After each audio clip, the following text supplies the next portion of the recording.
Hello, I'm Margarita. A lot of people wonder where my name came from. In the Greek tradition, our names come from a relative or grandparent. So when you have a daughter, you name it after their grandmother or your mother or a significant woman, relative. And then if you have a son, you name it after an uncle, grandfather, stuff like that. So I was named after my grandmother. Margarita translates to Daisy in Greek. I am Greek Orthodox. My faith is really important to me because it is different from many other religions. Culture has a really big thing to do with my religion. Some of the differences are our Easter usually falls on a different day.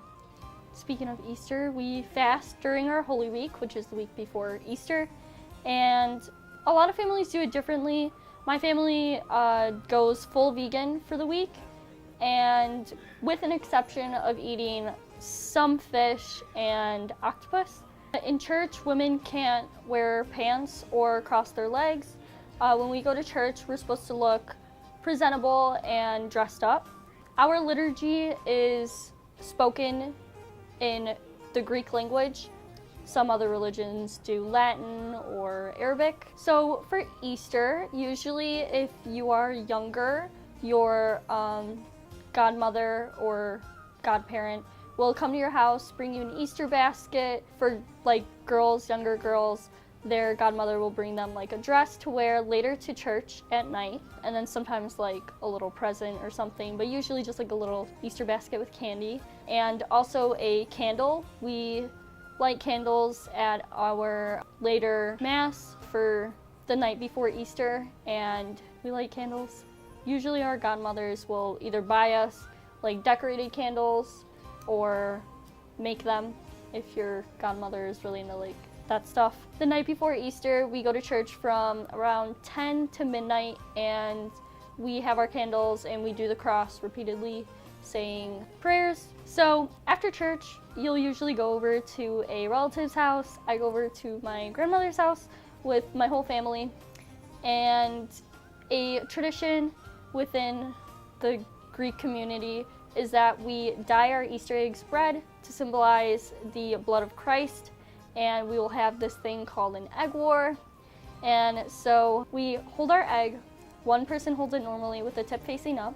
Another person holds the egg with the tip facing down, and you hit the eggs with the tip, like you hit the tips together, and whoever breaks, and then whoever wins gets good luck, and you face the whole family, and then whoever wins gets good luck for the rest of the year. The egg itself represents the tomb of Christ. The cracking of the egg represents a new life.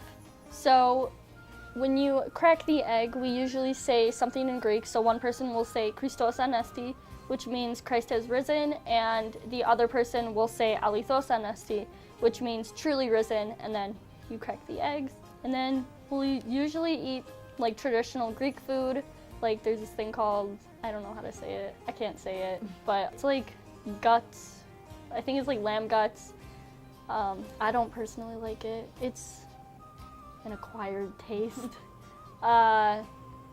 And then the next day we celebrate by eating lamb, and my dad makes pasticcio, which is like Greek lasagna. And another difference from my religion is that we pray straight to God. Other religions pray to saints or pray to them for different things. We pray straight to God. Saints are significant in our religion, but not as significant where we would pray to them. Speaking of saints, we have names days where on the day of our saint we would celebrate, and the way we pick our saints is that they would have the same name as us or a similar name, and that's how we have our own saints. And another difference is that in the Greek religion, we don't have a confirmation. We just have when we are born. Usually we're like about a newborn. We have a baptism and we get christened, and it's all in one.